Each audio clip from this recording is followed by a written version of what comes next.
We've heard the expression that America is a land of opportunity, and some people say, is it really?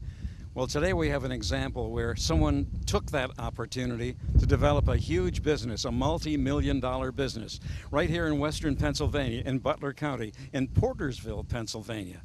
We're at Adams Manufacturing Company, where they do this multi-million-dollar business and manufacture chairs and suction cups and other products right here. So let's go inside and take a look to see what opportunity brought and what kind of a process it goes through when they bring the products to the public. Now we're inside Adams Manufacturing Corporation here in Portersville in northern Butler County. And the chairman of the board and the founder of Adams is Bill Adams. It started back about 40 years ago. Before we go any further to learn about your remarkable experience growing a business from scratch, we're standing in front of a stack of chairs. What's back there? These are all Adirondack chairs. The Adirondack chairs started out being made out of wood back around the Civil War. And when we started making resin Adirondack chairs, we realized that none of our customers had a flat back, so our chairs should not have a flat back. So we put some curves in the back to make a real comfort Adirondack that is really the most comfortable Adirondack in history. I understand that Adams Manufacturing here, right here, is the largest manufacturer of these kind of chairs in North America? We think we're the largest in the whole Western Hemisphere. I don't think there's another company in the world, or at least in this hemisphere, that makes more chairs than we do. Well, now, if this is so successful and being sold all over the world, why hasn't anybody else copied this and capitalized on what your invention was? We try to make things that are distinctive enough and new enough that we can get patent protection on them. So every time we do something, we make sure that we have a real edge, a real consumer advantage, something that our customers will value, that we can get intellectual property protection on. When did you come up with the idea to make this unique kind of a chair that's more comfortable than just the straight back chairs that were made for so many years? I think it was about 6 or 7 years ago. We had been making the straight back chairs, and suddenly it became apparent, wait a minute, we can do better. We don't have to be me too. We can actually be best. And we were. You have 250, 300 employees here, but let's go back to the very beginning, over 40 years ago. How did the company start? Well, it started out when my grandfather died, unfortunately, but he left me $10,000 or $12,000. And I was a school teacher at the time and and I wanted to get into business. I wanted to do something. So I took the $10,000 or $12,000 and we made a mold that would make suction cups. And we were going to hang these window blankets in a window, and my wife said, well, why don't you hang them up with suction cups? So we took the suction cups and realized you could put a thumbtack through the sheet of bubble wrap, put it in a window, and you had an instant storm window for your basement or your attic. But did you have any idea that there'd be a market for that somebody other than your family needed that? Well, I just figured everybody had a basement and an attic, and everybody's heating bills were going up. But the problem was when I went to hardware stores, and all my money by that time was tied up in rolls of bubble wrap and suction cups, nobody would buy it. I had no point of purchase display, I had no catalog sheet, I had no sell sheet. I didn't have really anything but an idea, and that's not enough. Well, you quit your job as a school teacher, and you borrowed or you got $10,000 or $12,000 from your grandfather when he passed away. What did you live on all during this time when you were developing the product and also distributing the product? We lived on that $10,000 or $12,000. I had a little bit of rental income coming in, but not a lot. But then what happened is that as the window blanket turned into a fiasco, I had thousands of little boxes of suction cups with thumbtacks in them. And in going by a store that had tape in their windows on a sign, I realized, wait a minute, they could use this to hang their signs up in the window, explain to the man inside the store that, listen, you don't have to scrape all that tape off the window, you just hang them up with the suction cups and the thumbtack, and you don't have any problem. And he took 2 boxes. And then I just drove around to stores and sold boxes of suction cups to anybody that had tape in their windows holding up a sign. So initially, you got the suction cups made by somebody, and you personally went around as the only salesman in the company. You were the company. When did it start going beyond that? Well, it started to go beyond it after, as we had talked, I'd been driving all around the country, this part of the country, selling suction cups to hardware stores and craft stores and office supply stores, or anybody that had any kind of retail business that had crafts or window decorations. And about that time, the church I was in, frankly, was having big fights and squabbles, and I left, and the only place I could find that wasn't fighting among themselves were the Catholics, so I became a Catholic. And once I had done that, I had a sense of structure. And suddenly I realized, wait a minute, I'm driving around selling all of this stuff to store after store after store. Why don't I just call up a big store? I'm selling 500 True Value hardware stores. Why don't I just call up True Value? So I called up True Value and by a miracle got through to the buyer. And I said, listen, I'm driving around selling 400 or 500 of your store's suction cups, and they buy from me every year. And if I sold to you, you would make money and I would make money. And he said, you're absolutely right. So all of a sudden, we got a rep in Chicago and we started selling True Value and Ace and Service Star in Butler and Do It Best in Indiana and basically all the hardware chains. But the big one came, at least as far as I can see, is when you sold Walmart. Everybody who makes anything or sells anything wants to sell to Walmart because they're the world's largest store. How did you sell Walmart? What paces did you have to go through? Well, we were making suction cups and we were selling them to craft stores all over the country. And we were making the best suction cups. We had to start manufacturing ourselves because there was no way we could guarantee the quality of the cup. The material has to be perfect, the molds have to be polished, the injection speed has to be just exactly right so the cup is perfectly smooth. And when we related that to Walmart in their craft department, they said, well, we think we'd like your suction cups. So all of a sudden we had 1, 2, 3, 4 suction cups in the Walmart craft department. And it was a wonderful, wonderful blessing for us. Now, originally, you had told me earlier that somebody else was manufacturing your product. And as you indicated a few seconds ago, the product quality was not up to your standard. So you had to start manufacturing yourself. Wasn't that an expensive process? It was horribly expensive. And fortunately, I didn't know enough then to know how expensive it was going to be, or I might not have done it. We were able to buy a couple of used injection molding machines at a good price, but we had to buy grinders, we had to buy a cooling tower, we had to buy all kinds of peripheral equipment that I didn't even know existed. And if it had not been for First National Bank of Slippery Rock and Grady Cooper, who just passed away, and Bill Sontag, we would have never been able to get the second loan we needed to get into full production. Now, local banks are easier to deal with than national banks. Everybody knows that. But what is it about your company and you personally that sold them on you? Well, I think they understood that we had a new, unique product in the country. And I think they understood that if we could make that product here in Butler County, that it would be good for their bank, it would be good for their neighborhood, it would be good for the local communities. And they were willing to go out on a limb to help us achieve that goal. Well, what you've done, Bill Adams, is you've fulfilled the American dream. The opportunity has always been here for everybody, but you sacrificed to start a business. Now you have a thriving worldwide business. Looking back, how does it make you feel?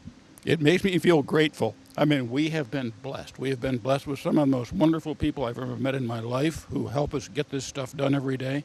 These are incredibly big, complicated machines we're running now. It takes skilled, dedicated people to keep them going, and we are blessed to have those people here. Many people tell me who are employing people in their businesses that they have trouble finding the right kind of people to fit into their operation. Do you have that problem?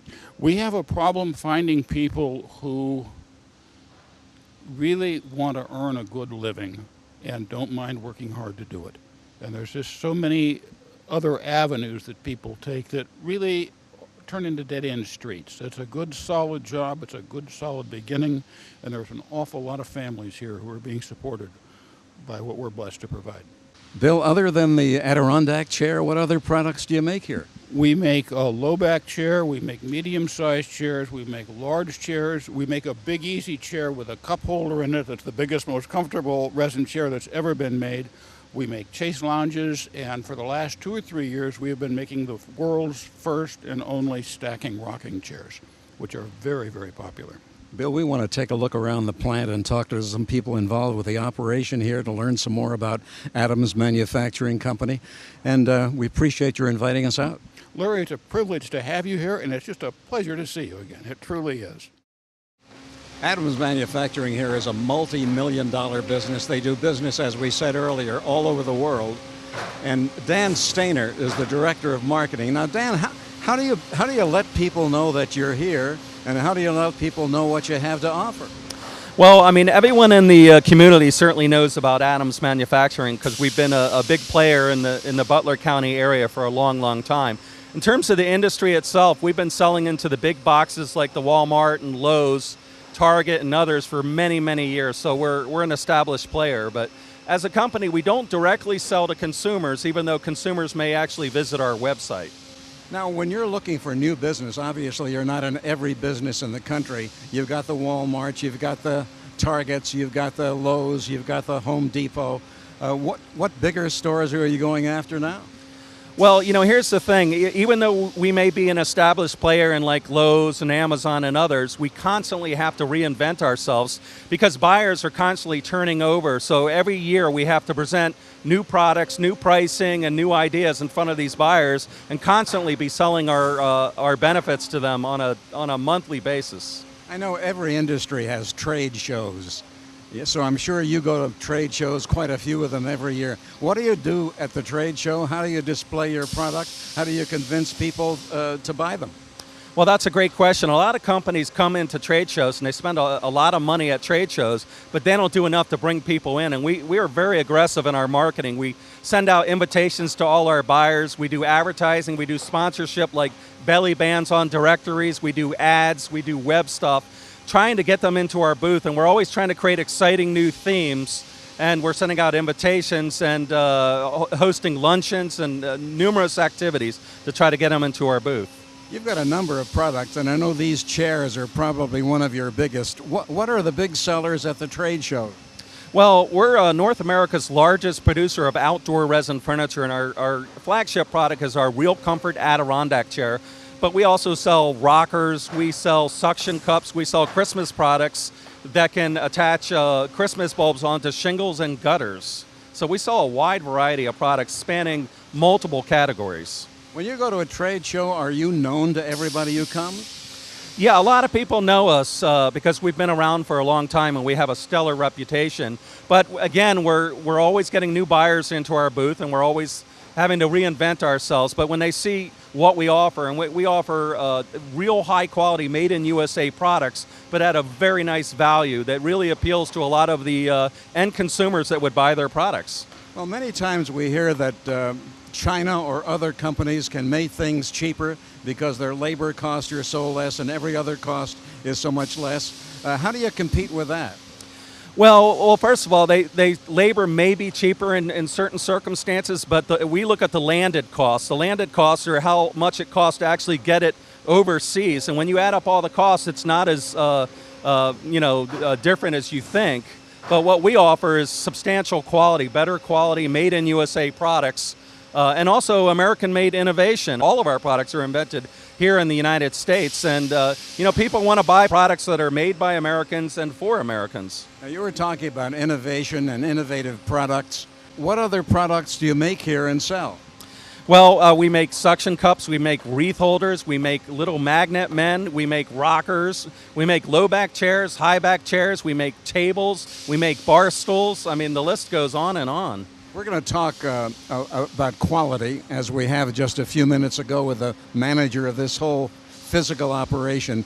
How do you know that what you're selling is really what you're telling them you're selling? How do you know that the quality is maintained consistently? Well, we're constantly evaluating the entire quality chain from the suppliers that we receive materials from down to the chairs coming off the presses. We have a quality assurance department that looks at the material, looks at the products, makes sure that they're all within specifications. But also every one of our products has to pass testing that is required by like the Walmarts of the world. It's called ASTM testing. And a lot of our products meet, if not exceed, a lot of these standards. And the standards are meant to protect consumers. Like, for example, there's an ASTM standard that says that your chairs have to hold a minimum of 250 pounds. So we have to make sure that the chairs meet that standard by testing it. And we do that by putting into a testing cage, having like weights drop on it or stay on the product for a long period of time on glass to see how that product performs. And a lot of our products, in many cases, exceed the standards. Bill Adams was telling us a while ago about approaching Walmart and getting them interested in the Adams manufacturing products, especially these chairs. Do they suggest any changes in the product or any changes in the specification? Well, changes come from multiple sources. They come from our own internal team, but mainly changes come from hearing from consumers, and this is where consumers, even though they can't buy the product from us directly, they're always offering up suggestions. And also our buyers, we definitely have our finger on the pulse of what our buyers recommend because they understand the category, they understand the trends, and as a marketing department, we tend to look at those trends and come up with new ideas, new colors, new features that consumers really want, and then we work with our product development team to bring those ideas to life and do the research to make sure that those ideas make financial sense. Dan, the bottom line is the bottom line. How is business now compared to 10 years ago, and where does it go from here? Well, I mean, the sky is the limit. I mean, we are North America's largest producer of outdoor resin furniture and holiday accessories, like Christmas light holders.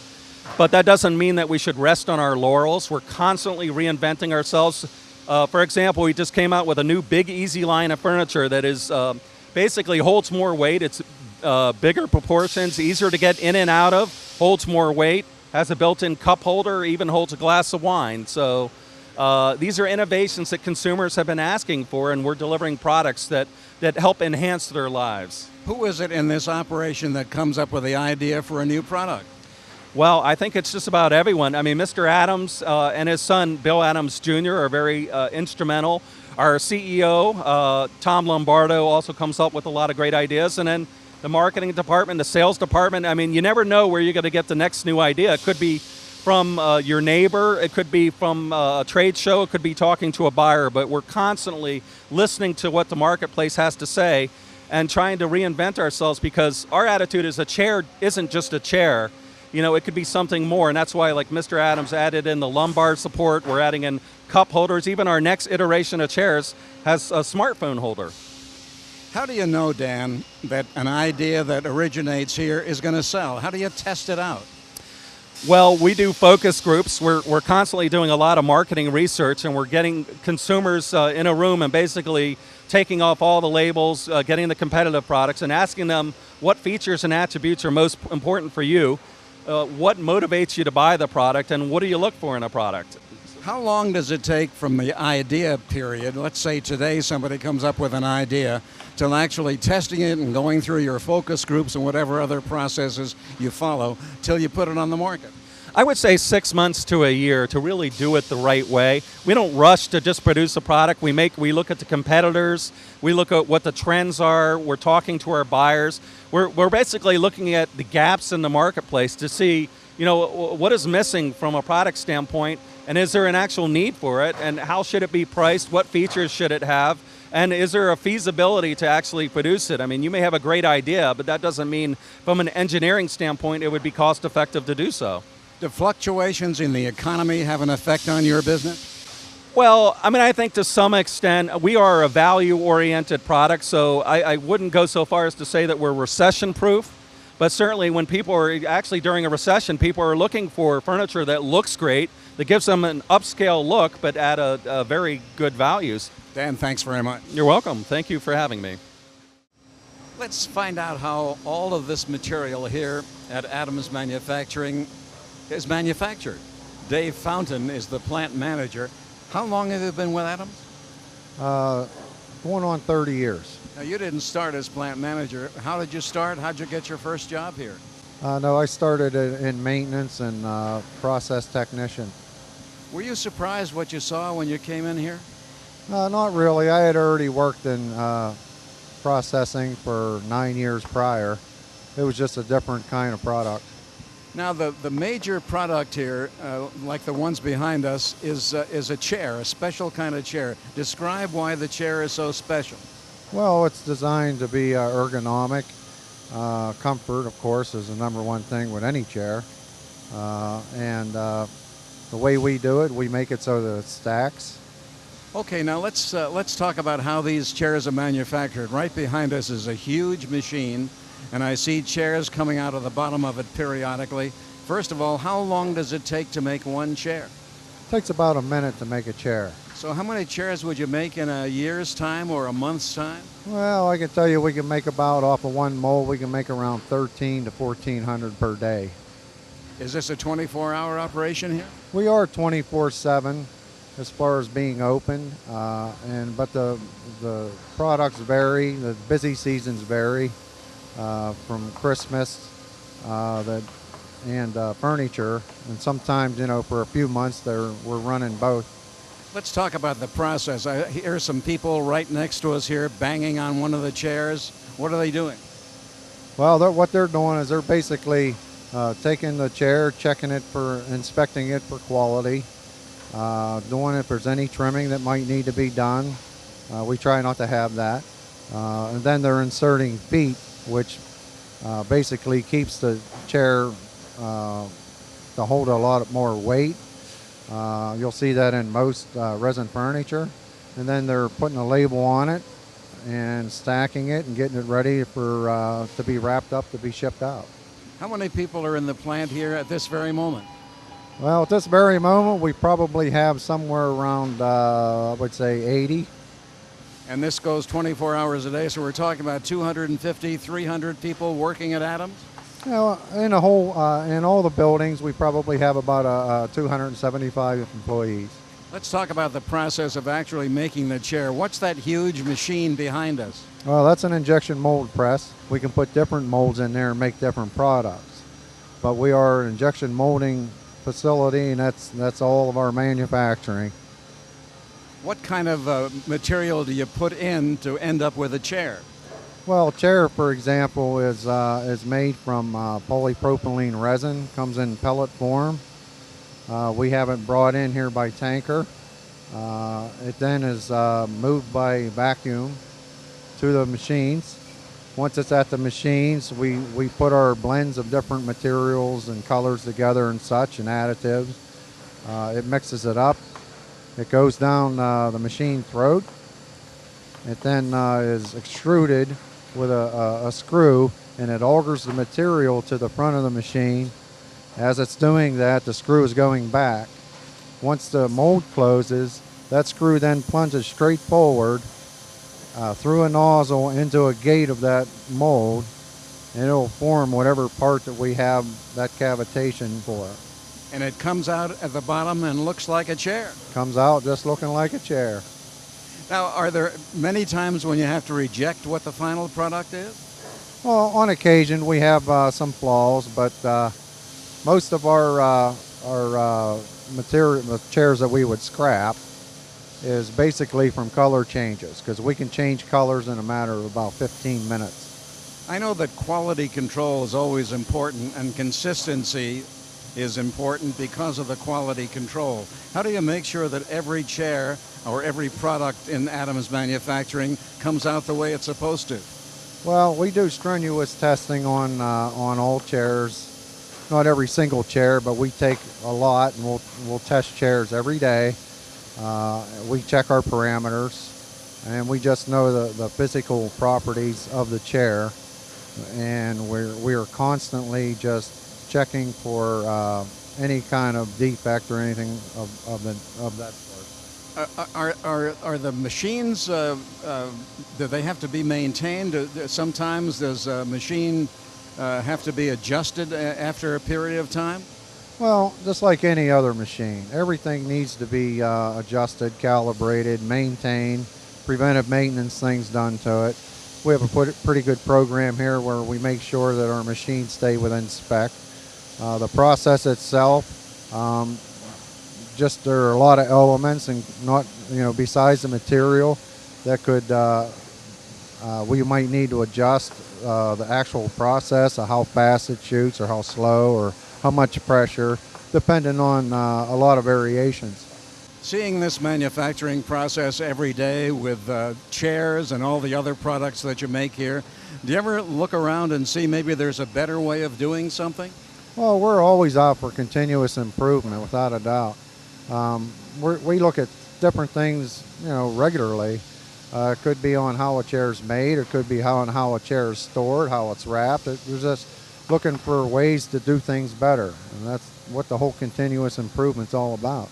This is an amazing operation. I don't think that many people in western Pennsylvania, even here in Butler County, know that Adams is even here. And if they walked into this operation the way we did this morning, we'd be amazed at the technical aspects of what's going on here. So it's a pretty impressive operation. Well, I would agree with that, because everybody that I have given tours to, that especially the ones that's never been in an injection molding facility, and some of those even who were, just never saw machines this big before, because we have them range from 85 ton all the way up to 2,600 tons. And it definitely gets people's attention, and are fascinated by all the different things we do and all the different types of machines that we have. Dave, thanks very much. Thank you. So it's an amazing process. This is an amazing company, and the people who work here and developed this company, founded this company, are amazing people indeed. Adams Manufacturing Company here in western Pennsylvania. I'm Larry Berg. We'll see you next time on Faces and Places.